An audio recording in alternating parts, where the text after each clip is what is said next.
어린 시절에 좀 부모님 속 좀 썩이신 분들 계시지 않을까 싶습니다. 어릴 때 부모님 속 좀 썩이면 부모님들이 자녀들한테 좀 이런 말을 하곤 했죠. 너 도대체 커서 뭐가 될래? 이런 말 들어보신 적 있으시죠? 네, 네. 어, 너 도대체 커서 뭐가 될라 그러냐? 어, 너 앞가림은 하겠냐? 먹고는 살겠냐? 이런 걱정의 말이죠. 예전에 저희 조국인 대한민국 참 많이 가난해서 출세하고 성공하는 것이 온 사람들의 이 바램이었기 때문에 이런 얘기가 있었을 거예요. 요즘은 좀 달라졌습니다. 혹시 뭐 이 자리에 계신 부모님들 중에 아직도 자녀들한테 너 도대체 커서 뭐가 될래 이런 얘기를 혹시 하시는지는 모르겠습니다만, 요즘 시대는 이렇게 뭐가 될래 이런 것보다는 이전에 비해서 삶의 질이 많이 높아졌기 때문에 좀 삶에 대한 다른 생각들을 하는 것 같아요. 뭐가 될까 보다는 어떻게 살아야 될까라는 것이 사실 요즘에 좀 젊은 또 MZ 세대들의 관심이 거기에 더 많이 있다는 걸 보게 되죠. 나는 무슨 일을 하며 살까? 영어로 하면 what에 대한 주제라기보다는 나는 어떻게 살아야 좀 잘 살 수 있을까? 이런 how에 대한 고민이 훨씬 더 많은 시대인데요. 오늘 본문 말씀은 바로 그에 대한 내용입니다. 특별히 그리스도인으로서 우리에게 주어진 인생을 어떻게 살아야 할까? 오늘 본문 말씀은 그것에 대해서 세 가지로 우리에게 답을 주고 있어요. 첫 번째로 오늘 본문을 통해 바울이 우리에게 하는 권면은 예배자로 살아가라 라고 우리에게 권면하고 있습니다. 오늘 보면 14절을 보시면 내 형제들아 너희가 스스로 선함이 가득하고 모든 지식이 차서 능히 서로 권하는 자임을 나도 확신하노라 라고 말해요. 바울이 이 로마 교회 교인들에게 로마서를 쓴 이유에 대해서 설명을 하고 있는데요. 여기 14절의 내용을 보면은 로마 교회 교인들이 복음을 잘 몰라서 바울이 가르치려고 쓴 것이 아니라는 거예요. 로마 교회 교인들은 이미 복음을 알고 있었고 들었고, 그래서 그들 스스로 교회를 세웠던 사람들이에요. 그런 사람들에게 바울은 로마서, 이 복음의 정수라고 알려지는 이 로마서의 내용을 그들에게 썼어요. 이미 알고 있는데 왜 그들에게 이런 로마서와 같은 책을 썼을까? 15절에 그 내용이 나와 있습니다. 15절은 합독할까요? 그러나 내가 너희로 다시 생각나게 하려고 너에게 썼노니. 네, 이미 알고 있지만 원래 알고 있는 거를 다시 생각나게 하려고 썼다는 거예요. 리마인드하게 하려고 썼다는 겁니다. 당시 초대교회는요, 오늘날처럼 신학이 많이 발달되지 않았어요. 그래서 그들의 가르침의 내용의 주제가 거의 한정되어져 있었습니다. 그러다 보니 그들은 같은 내용을 지속적으로 반복해서 그들에게 전하고 가르쳤어요. 그리고 더 중요한 사실은 그렇게 함으로써 그들이 알고 있는 바대로 살아가도록, 진짜 이 진리를 확신하도록 하는 것이 더 중요했기 때문이에요. 이 자리에 지금 예배하려고 오신 여러분 중에서 복음이 무엇인지, 예수님이 누구이신지 잘 모르는 분들 그리 많지는 않으실 거예요. 뭐 몇몇 분들이 계시겠지만 대부분은 대체로 알고 계실 겁니다. 여러분, 제가 이 주일날마다 이 자리에 서서 여러분에게 전하는 설교가 여러분 뭐 매주 신선하고 늘 새롭고 막 몰랐던 걸 매주 깨닫고 그러지 않잖아요, 여러분. 네. 대체로 여러분이 이미 알고 있는 내용들을 제가 전하잖아요. 그래서 사실 제가 되게 힘든 거거든요. 네, 여러분 이미 알고 있는 거를 마치 모르는 것처럼 잘 전하려니까 그래서 제가 되게 힘든 거거든요. 근데 매주 알고 있는 내용을 여러분 매주 나와서 찬양하고 예배하고 기도하고 또 성도들 간의 교제를 나누는 이런 것들을 해야 합니다라고 권면하는 이유가 뭐냐면 똑같아요. 다시 생각나게 하려는 거예요. 예배는요, 우리로 하여금 다시 생각나게 합니다. 그래서 그래, 내가 하나님의 사람이지. 하나님이 정말 이런 나를 이렇게 정말 사랑하시지. 그래, 하나님이 내 인생을 돌보시고 내 인생을 인도해 주시지. 이 진리를 다시 생각나게 하는 거, 그게 예배예요. 그래서 여러분, 예배 생활이 참 중요합니다. 예배 생활이 무너지면 가장 먼저 무너지는 게 있어요. 우리 삶에서. 그게 뭐냐면 그리스도인이라고 하는 정체성이 가장 먼저 무너집니다. 이 자리에 와서 예배를 드리면요, 먼저 우리 찬양팀이 준비한 찬양을 해요. 그 찬양 가운데 가사의 고백이 이런 거잖아요. 하나님이 어떤 분이신가, 그분이 우리에게 어떤 일을 행하셨는가, 또 거기에 대한 반응으로 나는 어떻게 살아갈 것인가, 이런 결단의 고백을 하는 것이 우리의 찬양의 내용들이잖아요. 그리고 말씀을 듣습니다. 말씀을 듣다 보면은 비진리에 나도 모르게 물들었던 우리의 생각이 치유되고, 그리고 왜곡됐던 생각들이 다시 올바르게 되는 그런 일들이 일어나요. 다시 진리를 따라 살기로 결단을 하는 일이 있습니다. 여러분, 예배 후에 어떻습니까? 성도 간의 교제를 나누잖아요. 그 교제를 통해 뭘 확인하나요? 아, 내가 이 그리스도의 몸인 우리 하나교회 공동체에 소속된 한 교인이구나, 나도에게 소속돼 있구나, 이 소속감을 느낍니다. 예배는 이처럼 우리에게 우리가 누구인지 정체성을 알려주고 우리가 이곳에 속했다는 소속감을 깨닫게 해요. 예배는 이처럼 우리의 정체성과 여러분 아주 긴밀하게 연결되어 있어요. 바울도 이걸 아주 잘 이해하고 있었어요. 16절 말씀을 보면 그 내용이 나와 있는데요, 우리 16절을 함께 읽겠습니다. 곧 나로 이방인을 위하여 그리스도 예수의 일꾼이 되어 하나님의 복음의 제사장 직분을 하게 하사 이방인을 제물로 드리는 것이 성령 안에서 거룩하게 되어 받으실 만하게 하려 하심이라. 네, 바울이 늘 자신에 대한 정체성을 뭐라고 이해했냐면 난 이방인의 사도야, 이렇게 이해를 했어요. 그런데 이 구절을 보면 바울은 자신의 이방인의 사도라는 정체성을 예배와 연결시키고 있습니다. 여기 보면 일꾼이라고 번역된 헬라어가 레이투르고스라는 단어인데, 이게 어떤 뜻이냐면 제사가 잘 진행되도록 돕는 자라는 그런 뜻을 갖고 있어요. 이 뒤에 나오는 제사장과 연결이 됩니다. 제사장은 누굽니까? 네, 제사를 주관하는 그런 사람이잖아요. 또 여기 보면 제물이라는 단어가 나오는데 헬라어로 프로스포라라는 단어인데, 이거는 동물을 죽여서 드리는 희생 제사의 제물을 뜻해요. 여기 이 단어의 뜻에 따라서 이 구절을 이방인들을 죽여서 드린다, 그런 뜻이 아니라 이방인들이 자신을 온전히 하나님 앞에 드리게 한다, 이런 의미로 해석이 돼요. 그리고 여기 지금 16절에 사용된 단어들은 하나님께 제사를 드리는 이미지를 떠올리게 하는 그런 단어들이에요. 한마디로 바울은 이방인의 사도라고 하는 자신의 정체성을 하나님을 예배하는 것과 연결해서 이해하고 있다는 것이죠. 예배자는요, 이처럼 자신의 정체성을 기억하면서 잊지 않고 살아가게 해요. 예배를 통해서 하나님은 우리에게 다시 이것을 생각나게 하신다는 거예요. 우리가 누구인지. 여러분, 우리가 일상을 살 때 모르는 게 아닌데 알고 있는데 마치 모르는 것처럼 자꾸 살아가게 돼요. 그러다가 예배 오면 그게 다시 생각나는 거예요. 예를 들면 이런 거예요. 하나님은 나를 있는 그대로 사랑하신다. 하나님은 나를 섬세하게 돌보신다. 하나님만이 내 인생의 주인이시다. 여러분, 여기 이 내용 여러분 처음 들어보는 거 아니잖아요. 우리 이미 알고 있는 거예요. 그런데 문제는 뭡니까? 평소에 우리가 삶을 살 때 이 진리를 마치 모르는 것처럼 살아간다는 것이 문제예요.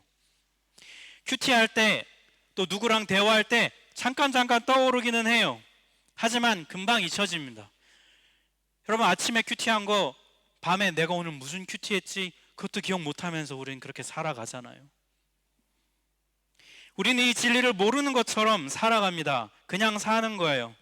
그리고 그냥 그렇게 살다가 주일날 돼서 이 자리에 나와요. 그러면 진리를 들어도 마음에 아무런 감동이 없어요. 그러니 예배도 형식적으로 드리게 됩니다. 사람은 진리를 들으면 마음에 감동이 있도록 만들어졌어요. 진리와 사실은 좀 달라요. 어떻게 다른가? 사실은 이런 거예요. 해가 동쪽에서 떠서 서쪽으로 진다. 이 사실이에요. 눈에 보이는 거니까. 근데 진리는 뭡니까? 그 사실이 되도록 보이지 않지만 움직이는 원리, 원칙을 뜻해요. 하나님이 그렇게 창조하셨다. 하나님이 그렇게 지금도 운행하고 계신다. 이런 게 진리잖아요. 진리를 들었을 때 우리의 마음은 반응하게 되어 있다고요. 하나님 그렇게 우리를 만드셨다고요. 그런데 진리를 들었는데 마음에 아무런 반응이 없어요. 그는 마음이 고장난 거예요. 마음이 고장난 채로 계속 살잖아요. 그러면 우리는 자기 정체성대로 살아갈 수 없습니다. 자기다운 삶을 살지를 못하는 거예요. 진리를 들어도 감동이 없는 이유, 우리는 마치 이 진리를 모르는 것처럼 살면서 끊임없이 이 진리를 잊고 살기 때문이에요. 그래서 다시 이 진리를 끊임없이 생각나게 하는 작업이 우리에게 필요합니다. 여러분, 삶 속에서 운전할 때 찬양을 듣는 거, 집에서 집안일을 할 때 찬양을 듣는 거, 매일 아침에 말씀을 들으면서 하루를 시작하는 거, 하루를 마칠 때 오늘 내가 말씀을 뭘 묵상했는지를 돌아보는 거, 끊임없이 우리 자신을 진리 가운데 노출하고 진리가 우리에게 선포되는 자리에 우리를 가져다 놓을 때 여러분, 우리의 마음이 회복돼요. 그리고 그제서야 우리는 진리에 반응할 수 있는 사람들이 됩니다. 사랑하는 여러분, 진실한 예배자가 되십시오. 진리를 다시 생각나게 하는 그 예배의 자리로 여러분의 삶을 가져다 놓으세요. 그 자리를 소중하게 여기십시오. 그래서 진리를 들을 때, 마음에 감동이 있을 때 우리가 누구인지를 정체성을 회복하십시오. 그러므로 여러분다운, 자기다운 삶을 살아가시기를 주님의 이름으로 축복합니다. 여러분, 그런데 이 진리 가운데 나아가야 하는데, 그러면 우리가 들어야 할 진리의 그 내용이 뭘까요? 그 컨텐츠가 무엇일까요? 그게 바로 여러분 오늘 본문의 두 번째 가르침인데요, 그 진리의 핵심 내용은 바로 은혜예요. 바울은 자신의 정체성이 이방인의 사도라고 알고 있다고 했잖아요. 이 이방인의 사도라는 정체성이 시작된 그 시작점에 무엇이 있냐면 하나님의 은혜가 있었다라고 그렇게 말해요.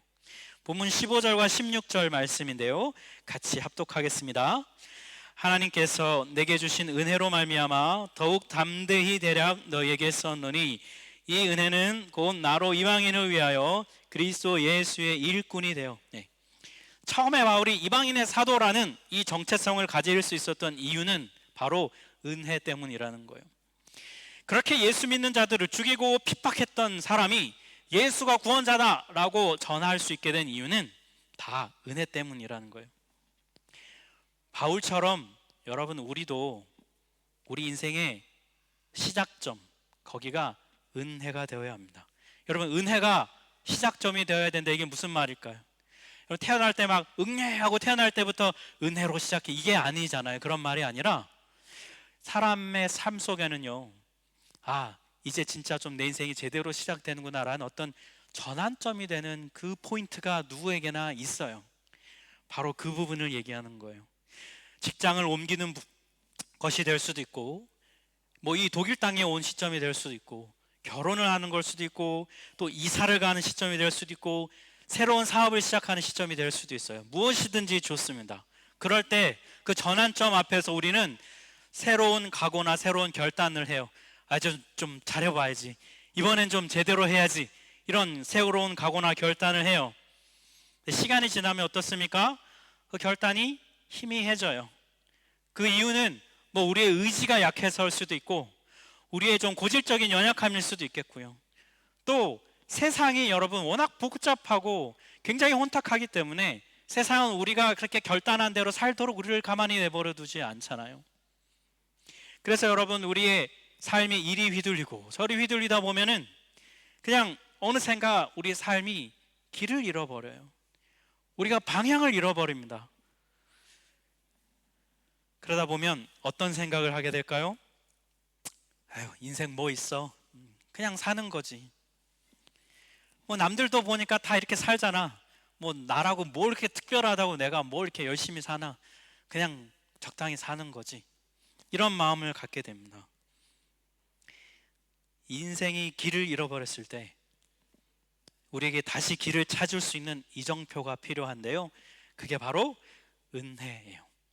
지금 이 자리에 오기까지 인도하시고 길을 열어주신 분이 하나님이시구나, 하나님께서 나에게 이렇게 올 수 있도록 도와주셨구나 라는 그 은혜를 떠올려야 합니다. 살다 보면 이런 질문이 마음에 들 때가 있어요. 내가 여기 지금 왜 있지? 내가 지금 이걸 왜 하고 있지?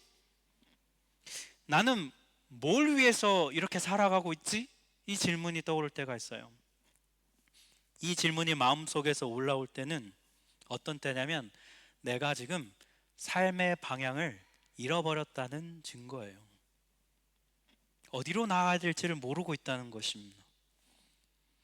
그럴 때는 여러분, 기도의 자리로 나가야 됩니다. 왜냐하면 다시 바울이 말한 것처럼 그 은혜의 시작점으로 우리가 가야 되기 때문이에요. 아, 맞아, 내가 그랬었지. 하나님이 나한테 그때 그런 마음을 주셔서 내가 이렇게 시작할 수 있었지. 아, 이런 나 같은 사람을 하나님이 품어주셔서 나에게 이렇게 새로운 길을 인도해 주셨지. 그 은혜의 시작점을 다시 발견하기 위해 여러분, 기도의 자리로 나아가야 돼요. 삶의 시작점에서 여러분, 은혜를 끊임없이 발견하려고 하는 사람에게 한 가지 삶에서 드러나는 특징이 있는데요, 자신을 드러내기보다는 하나님을 드러낸다는 거예요. 17절과 18절에 그 내용이 있는데요, 우리 같이 한번 합독할까요?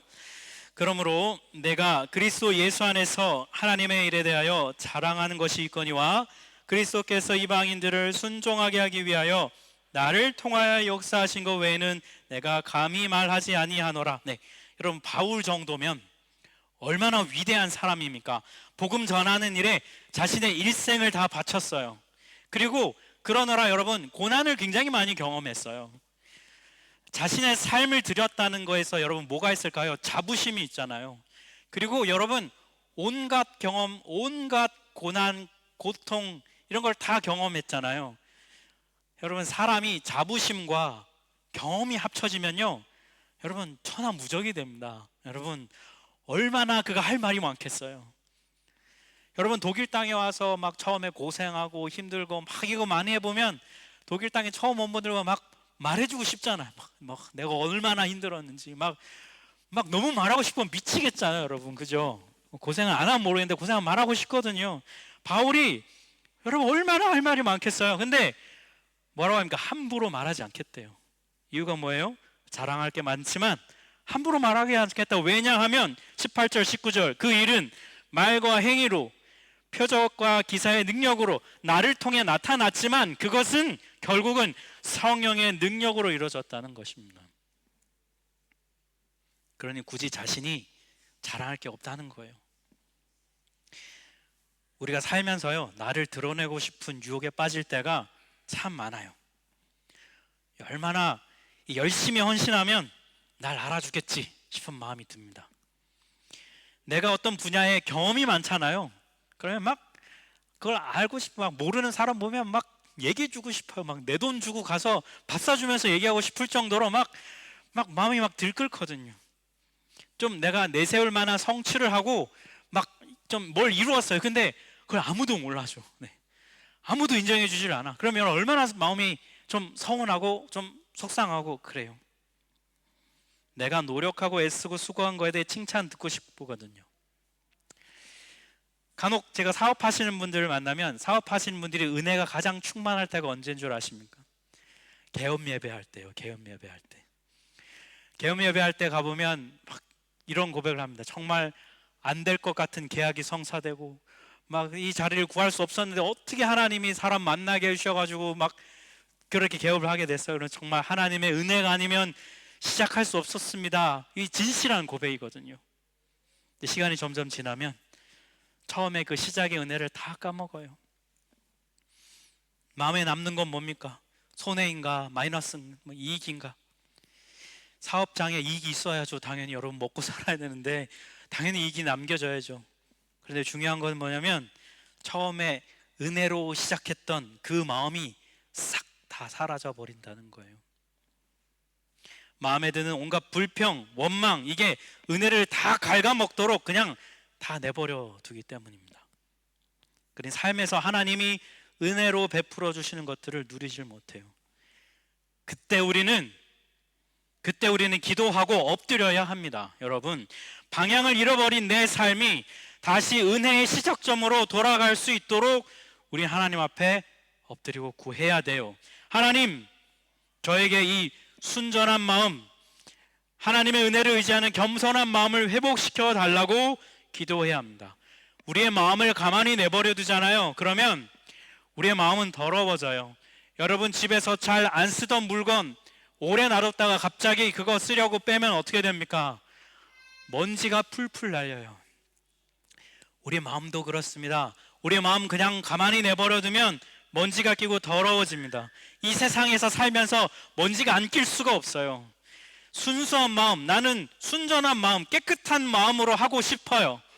하지만 혼탁한 이 세상은 우리를 그렇게 내버려 두지 않는다는 거예요. 그러니 은혜의 시작점으로 다시 돌아가기 위해 우리는 기도해야 합니다. 이런 나 같은 사람에게 하나님이 기회를 주시고 이런 나를 사랑해 주셔서 나를 이 자리까지 인도해 주셨다는 그 하나님께 감사하는 거예요. 길을 잃어버렸을 때 하나님 앞에 나아가십시오. 그래서 여러분, 은혜의 시작점으로 돌아가십시오. 그러므로 나를 드러내는 것이 아니라 하나님의 은혜가 날 이 자리에 있게 했구나, 하나님을 드러내는 여러분 되시기를 축복합니다. 마지막 세 번째, 오늘 본문이 우리에게 가르쳐주는 삶의 태도는 충성됨과 신실함이에요. 오늘 보면 19절을 보면요, 바울이 이런 얘기를 해요. 내가 예루살렘으로부터 두루 행하여 일루리곤까지 그리스도의 복음을 편만하게 전했다. 바울은 자신이 지금 1차 선교여행부터 3차 선교여행까지 다녔던 그 모든 지역에 복음을 편만하게 다 전했다, 이렇게 말하고 있어요. 정말 그럴까? 여러분, 지도를 한번 같이 볼까요? 이 지도는 바울이 생전에 그가 행했던 1차부터 3차까지 그리고 마지막 로마에까지 가는 여정의 그림이 다 담겨 있는 내용입니다. 저 오른쪽 제일 밑에 보이시는 곳이 잘 보이는지 모르겠지만 지금의 예루살렘이고요. 그 위에는 지금 한창 헤즈볼라와 전쟁을 레바논, 그 위에는 시리아, 그리고 터키, 그리스, 이탈리아, 이 지역을 바울이 다녔어요. 여러분, 퀴즈 한번 제가 내보겠습니다. 바울의 1차부터 3차까지 선교여행 다 있는데 바울이 다닌 기간은 총 몇 년 정도 될까요? 몇 년 정도 될 것 같으세요, 여러분? 대략 해서 정확하진 않지만 추정하건대 한 15년 정도로 봅니다. 15년 동안 다닌 이 거리 다 합쳐보면 여러분 한 몇 킬로 정도 될 것 같으세요? 이것도 정확하지는 않은데요, 걸어 다닌 이 거리를 추산해 보면 대략 17,000km 정도 된다고요. 17,000km면 어느 정도일까? 프랑크푸르트에서 한국 인천까지 비행기 직항 거리, 짧은 거리를 하면 8,500km 정도 나온다고요. 그러니까 걸어서 인천 갔다 오면 바울과 같은 분이 되는 거예요, 여러분. 엄청난 거리죠. 여러분, 바울이 이 지역을 다니면서 하나도 빠짐없이 모든 곳에 다 샅샅이 복음을 다 전했을까? 그렇지는 않아요. 바울은 전략적으로 복음을 전했습니다. 아주 유명한 사람들이 많은 대도시를 중심으로 복음을 전했어요. 바울이 그렇게 했던 이유가 뭘까? 바울은 그가 개척자였기 때문에 그렇게 한 거예요. 20절 말씀을 보면 이렇게 되어 있습니다. 내가 그리스도의 이름을 부르는 곳에는 복음을 전하지 않기를 힘썼노니 이는 남의 터 위에 건축하지 아니하려 함이라. 아무도 복음을 전하지 않은 곳에 가서 복음을 전하려고 해요. 그러면 어떻게 해야 되겠습니까? 가능한 사람이 많은 곳을 찾아가야 되겠죠. 왜요? 그래야 한 명이라도 더 만날 수 있고 그래야 한 명에게 더 복음을 전할 수 있기 때문이에요. 바울은 개척자였기 때문에 그래서 대도시를 중심으로 빌립보, 고린도, 이런 아테네, 이런 큰 도시들, 에베소 이런 곳에 가서 그가 복음을 전하고 거기에 교회가 세워져서 그걸 중심으로 복음이 또 전해지도록 하는 그런 전략을 사용했습니다. 그게 바울이 할 수 있는, 자신의 주어진 상황에서 충실하게 할 수 있는 최선의 방법이었기 때문에 바울은 그렇게 한 거예요. 오늘날 우리가 생각하는 것처럼 그냥 단순히 효율적으로만 바울이 복음을 전하려고 그렇게 한 게 아니라, 복음을 전해야 되는 개척자로서 그가 할 수 있는 최선의 방법이었기 때문에 그가 그렇게 행했다는 거예요. 오늘 여러분, 바울이 행한 이 고백을 오늘날 우리에게 적용하면 우리는 어떻게 적용할 수 있을까요? 우리의 지난 한 주, 지난 한 달, 길게는 올 한 해를 한번 여러분 돌아보십시오. 여러분의 삶의 흔적을 한번 돌아보세요. 우리의 삶은 하나님께서 받으실 만한 삶이었습니까? 내가 잘 쉬지도 못하고 열심히 애쓰며 수고한 것들이 있잖아요. 그 결과물을 내가 하나님 앞에 드리면 하나님이 받으실 만한 것인가요? 오해하지 않으셨으면 좋겠는데요, 열심히 살아라, 최선을 다해라, 그런 말을 하는 게 아니에요. 남들이 인정할 만한 자랑거리, 내 스스로 흡족하고 만족할 그런 게 아니라 하나님께서 기쁘게 받으실 만한 것이 내 삶에 있느냐 하는 거예요. 우리는 여러분 슈퍼맨이 아니잖아요. 모든 걸 다 잘할 수는 없어요. 현실적으로 그렇습니다. 근데 그럼에도 불구하고 우리에게 이런 것이 있어야 돼요. 하나님, 제가 다 잘하진 못했는데요, 그래도 올 한 해를 돌아보니 적어도 이것은 하나님 앞에 드릴만 하네요. 그런 것이 여러분 우리의 삶에 있어야 해요. 여러분, 그거는 그냥 열심히 최선을 다해서 하는 게 아니라 하나님을 사랑해서 하는 거예요. 순전한 마음으로, 순수한 마음으로. 2024년이 여러분 올 한 해 삶에 한 2개월 반 남았어요. 올해 마지막 날 송구영신 예배 드리면서 여러분, 하나님 여기 있습니다 라고 드릴 만한, 하나님 앞에 드릴 만한 삶의 예물이, 흔적이 여러분 있으신가요? 여러분, 만약 이런 게 있잖아요. 그런 게 있는 사람의 삶은 삶의 의미를 아는, 발견하는 사람입니다.